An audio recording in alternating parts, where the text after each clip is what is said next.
रेगिस्तान के बीच एक मेहनती किसान और एक समझदार बंदर साथ रहते थे। दोनों ने मिलकर तय किया कि वे वहां एक मजबूत घर बनाएंगे।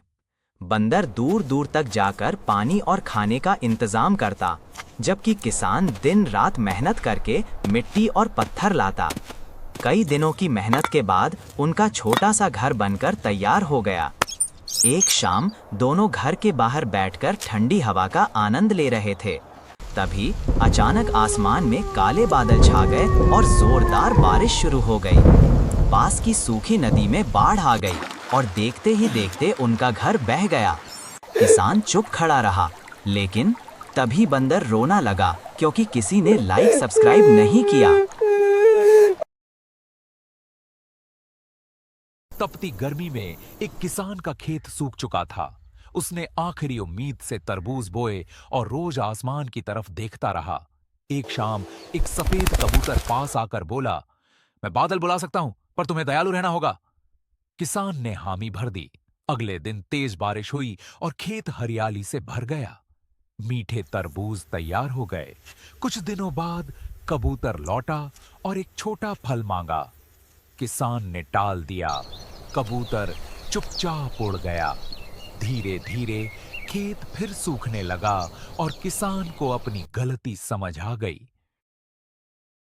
एक छोटे से गांव में एक दिन एक बहुत बड़ा कबूतर आकर उतरता है। गांव का एक आदमी उसे देखकर डर जाता है और रस्सी से पकड़कर पिंजरे में बंद कर देता है। पिंजरे में बंद कबूतर को भूख और प्यास सताने लगती है। वो रोने लगता है। तभी वहां एक समझदार और ताकतवर मुर्गी आती है। उसे कबूतर पर दया आती है।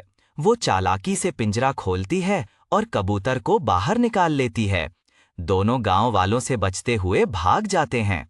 आजाद होने के बाद भी कबूतर रोता रहता है, क्योंकि किसी ने अपना पप्पा का लिया लाइक सब्सक्राइब नहीं किया। एक गरीब किसान के पास एक विशाल कबूतर था, जो रोज कई अंडे देता था। किसान उन अंडों से अपना घर चलाता और खुश रहता था। वहीं पास की दादी के पास एक बड़ी मुर्गी थी, लेकिन वह मुर्गी कभी अंडा नहीं देती थी। दादी परेशान हो गईं और मुर्गी की देखभाल के लिए एक खास देसी दवा दी। कुछ दिनों बाद चमत्कार हुआ। मुर्गी बार बार अंडे देने लगी। दादी अंडे बाजार में बेचने लगीं और धीरे धीरे अमीर बन गईं। उन्होंने बड़ा मुर्गी फार्म खोल लिया।